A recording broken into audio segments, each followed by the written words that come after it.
Hello मेरे प्यारे दर्शकों और श्रोताओं, मैं हूँ पल्लवी मैम और मैं फिर से हाजिर हूँ आपके सामने नई नई रोचक जानकारियों के साथ। हमारे प्यारे दर्शकों, इस समय एक किशोरावस्था की लड़कियों में खास तरीके का चलन हम देखने को पा रहे हैं ज़ीरो फिगर का, यानी वो ज़रा भी नहीं चाहती कि उनके शरीर पे कहीं भी किसी प्रकार की फैटनेस हो, वो एकदम दुबली पतली छरहरी रहना चाहती हैं। और उसके चक्कर में ये प्रवृत्ति इतनी ज़्यादा बढ़ जाती है कि एक तरह से मानसिक विकार का रूप ले लेती है।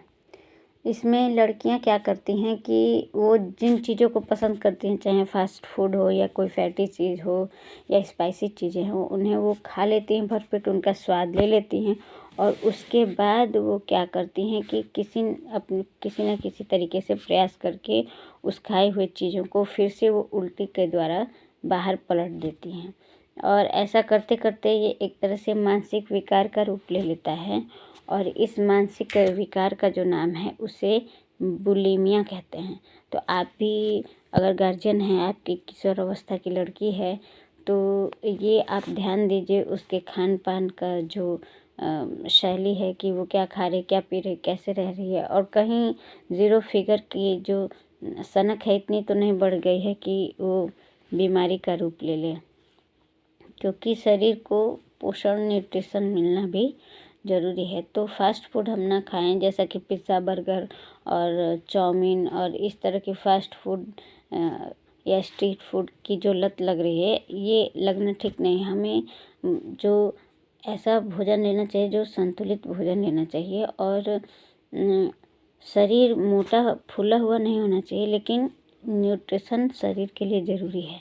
तो अपने बच्चों के अंदर खान पान संबंधी आप जागरूकता ले आने के लिए सबसे पहले तो ये आप देखें कि वो जो भोजन के 6 पोषक तत्व हैं, प्रोटीन है, विटामिन है, कार्बोहाइड्रेट है, खनिज लवण है, जल है, वसा है, ये एक संतुलित मात्रा में आपके बच्चियों के भोजन में हो।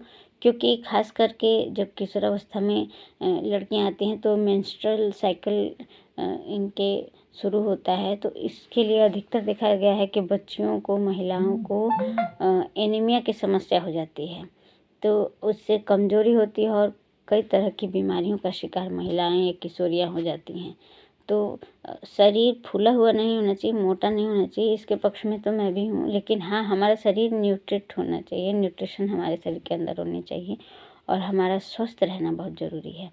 इसलिए हम इस तरह की चीज़ों को ना अपनाएं और इस तरह की बुलिमिया नाम की जो मानसिक विकार है, इससे हम बच के रहें। इस चीज़ को ध्यान रखने की सबसे ज़्यादा ज़रूरत है।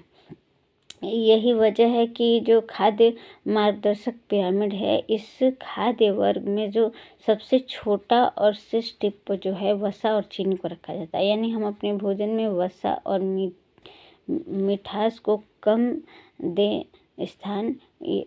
अन्य पोषक तत्व जो है, कार्बोहाइड्रेट लें, प्रोटीन लें, विटामिन लें, खनिज लवण लें, जल लें और हम वसा को कम मात्रा में लें, ज़्यादा ना लें।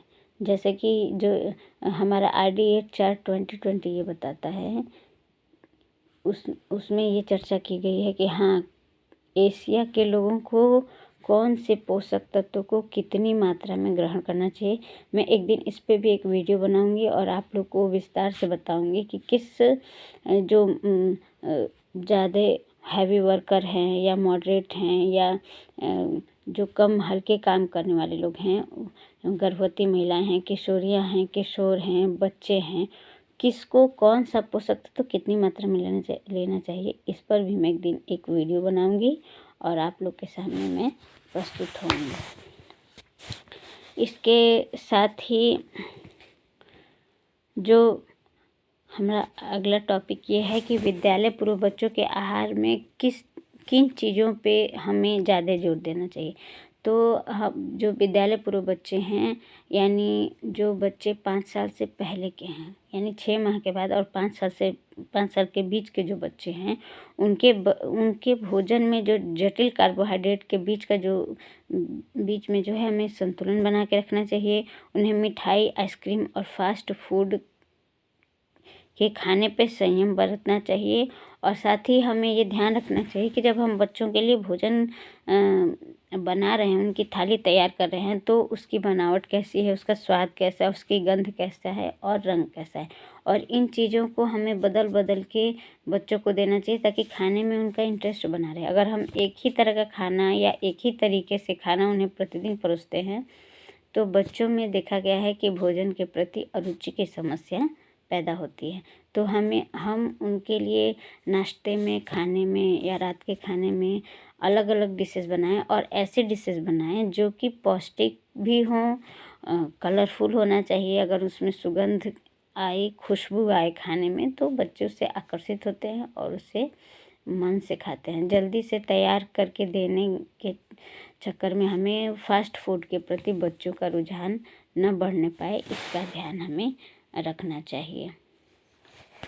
क्योंकि अगर बाल्यावस्था में बच्चों में पोषण की कमी होती है, तो उन्हें खून की कमी हो सकती है या उनकी आँखों की रोशनी में कमी आ सकती है। इसमें जिसको पोषणात्मक अंधापन कहा जाता है, यानी पोषण की कमी से हुआ अंधापन। और उन्हें प्रोटीन, ऊर्जा की कमी से कुपोषण, पैम हो सकता है, प्रोटीन, एनर्जी, मल न्यूट्रिशन भी उन्हें हो सकता है। तो इन बातों का हमें ध्यान रखना चाहिए। साथ ही 6 माह तक के बच्चों के लिए WHO ने रिकमेंड किया है कि जो भी जन्म से 6 माह तक के बच्चे हैं, उनको खास तौर से उनकी माताएं जो हैं वो फीडिंग कराएं अपना। उन्हें ऊपर की चीज़ों को 6 माह तक देने से बचे। यहाँ तक कि WHO पानी तक को 6 माह तक के बच्चों को पानी तक पिलाने के लिए रिकमेंड नहीं करता, यानी उसकी माँ का दूध ही उसके लिए 6 महीने तक पर्याप्त है। हमारा अगला टॉपिक ये है HDI, यानी मानव विकास सूचकांक। मानव विकास सूचकांक में ये हमारा प्रश्न है कि किस आधार पे मानव विकास सूचकांक का जो आधार है वो क्या है। तो किसी देश का मानव विकास सूचकांक कितना है, ये निर्धारित करने के लिए देखा जाता है कि उस देश में साक्षरता की दर क्या है, और प्रति व्यक्ति सकल राष्ट्रीय आय क्या है, और जीवन प्रत्याशा क्या है, यानी जीवन में कितनी खुशहाली है, उनका जीवन के प्रति क्या नज़रिया है। यही है मानव विकास सूचकांक का आधार। और अगला है मेरा ये टॉपिक कि कब्ज के दौरान जो रोगी है, जिसको कब्ज रहता है, उसको किस प्रकार का भोजन लेना चाहिए। तो सबसे पहले तो कब्ज के रोगी को संतुलित आहार लेना चाहिए, और ख़ास करके कोशिश करनी चाहिए कि वो रेशे युक्त आहार ले, जिससे क्रमाकुंचन विधि के द्वारा उनका पेट जो है वो अच्छे तरीके से साफ हो जाए और उन्हें कब्ज की समस्या से राहत मिले। अच्छा, एक सिचुएशन ये हो, मोटापा क्या है। तो मोटापा क्या है अगर, या अत्यधिक कम वजन क्या है। तो अधिक वजन वह स्थिति है, यानी जो आपकी लंबाई के अनुसार आपका वो जो वजन निश्चित किया गया है, उस वजन से अगर 20% ज़्यादा आपका वजन है, यानी आप मोटापे से ग्रस्त हैं, और आपका निश्चित वजन है उससे 20% आपका कम वजन है, तो उसको हम कहेंगे कि वो वजन की कमी है। जैसे एक तरीके से हम ये भी एक सामान्य सा मैं आपको बता रही हूँ कि जैसे आप जितनी भी आपकी लंबाई है उसको सेंटीमीटर में नापिए, और जितने भी आपकी लंबाई है उसमें से 100 माइनस कर दीजिए। जैसे मान लीजिए किसी व्यक्ति की लंबाई, किसी महिला की लंबाई 150 सेंटीमीटर है, तो वो 100 को माइनस करे और उसका वज़न जो है वो 45 से 50 किलोग्राम के बीच में होना चाहिए। अगर इतना है तो उसका वज़न सामान्य है। अगर इससे 20% कम वज़न है तो उसका वज़न सामान्य से कम है, और अगर 20% से ज़्यादा वज़न है उसका, यानी तो उसका वज़न जो है वो ज़्यादा है, यानी वो मोटापे से ग्रस्त है। अच्छा, एक और है टॉपिक कि नरम भोजन क्या है। तो नरम भोजन उस भोजन को कहते हैं, नरम भोजन खासकर से चिकित्सकीय कारणों से हम प्रयोग कर सकते हैं। किसी विशेष समस्या, स्वास्थ्य संबंधी समस्या होने पर कभी कभी डॉक्टर के द्वारा हमें नरम भोजन लेने के लिए रिकमेंड किया जाता है। तो नरम भोजन जो होता है वो हल्के मसाले युक्त होना चाहिए, यानी कोशिश करना चाहिए कि उसमें मसाले की मात्रा अधिक ना हो और उसमें रेशे और गैस बनाने वाले खाद्य पदार्थ नहीं होते हैं। यानी उसमें बहुत ज़्यादा, जैसे पेट में अल्सर वगैरह किसी को हो तो ऐसे व्यक्ति को गैस ज़्यादा होती है या रेशे युक्त भोजन देने पर उन्हें समस्या हो सकती है। तो ऐसे लोगों के भोजन में रेशे युक्त या ऐसे भोज्य पदार्थ नहीं दिए जाते हैं जिससे गैस बनने की संभावना हो। साथ ही वो भोजन बहुत ठोस नहीं होना चाहिए, यानी वो छूने में नरम भी होना चाहिए।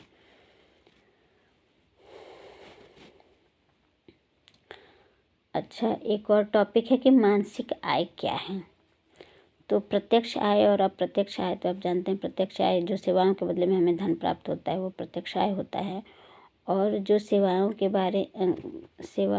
के बदले में हमें कोई सेवा प्राप्त होती है वो अप्रत्यक्ष आय होता है। लेकिन किसी सेवा के बदले में या धन खर्च करने के बदले में जब हमें मानसिक संतोष मिलता है, सेवाओं तथा माल के स्वामित्व एवं उपयोग के फलस्वरूप हमारे मन में जो संतोष उत्पन्न होता है वो हमारी आय जो होती है वो मानसिक आय होती है। कार्य सरलीकरण भी होम साइंस में एक टॉपिक है।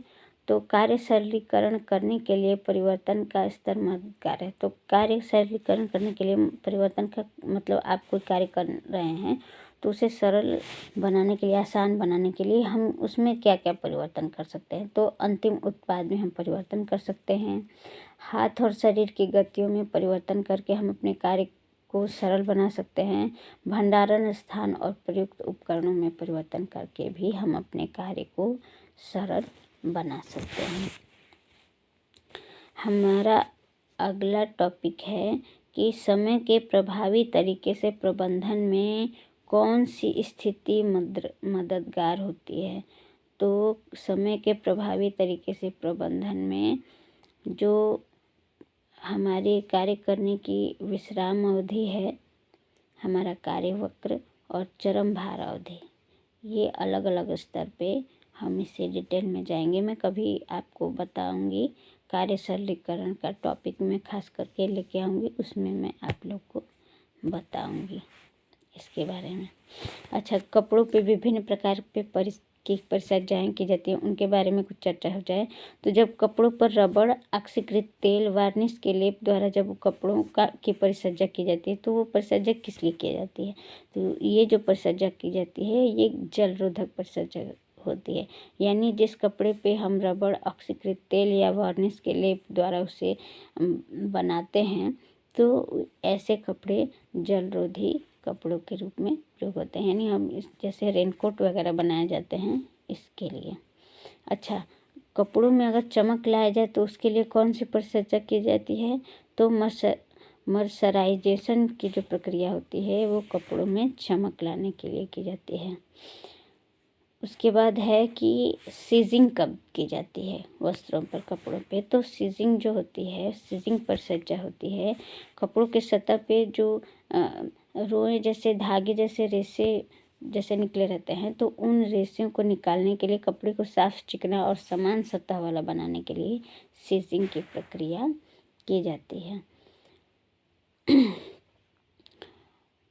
कपड़ों पर कॉपर प्लेट, सिलेंडर या टेंटरिंग फ्रेम के द्वारा कपड़ों पर जो परिचर्याएँ की जाती हैं वो सभी परिचर्याएँ यांत्रिक परिचर्याएँ कहलाती हैं। फेल्टिंग क्या है। फेल्टिंग को नमदा भी कहते हैं। जब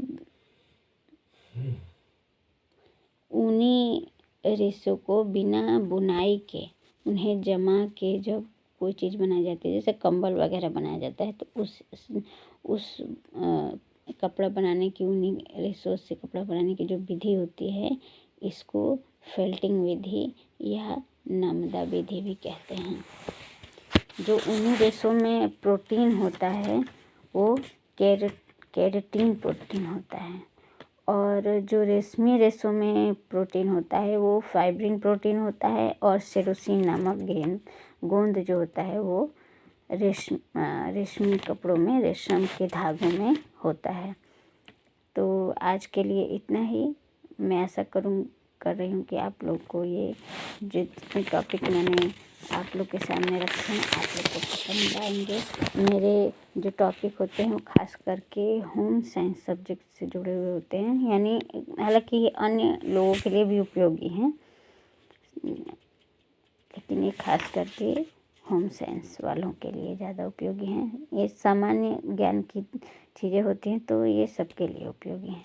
तो बहुत बहुत धन्यवाद। गुड नाइट, नमस्कार।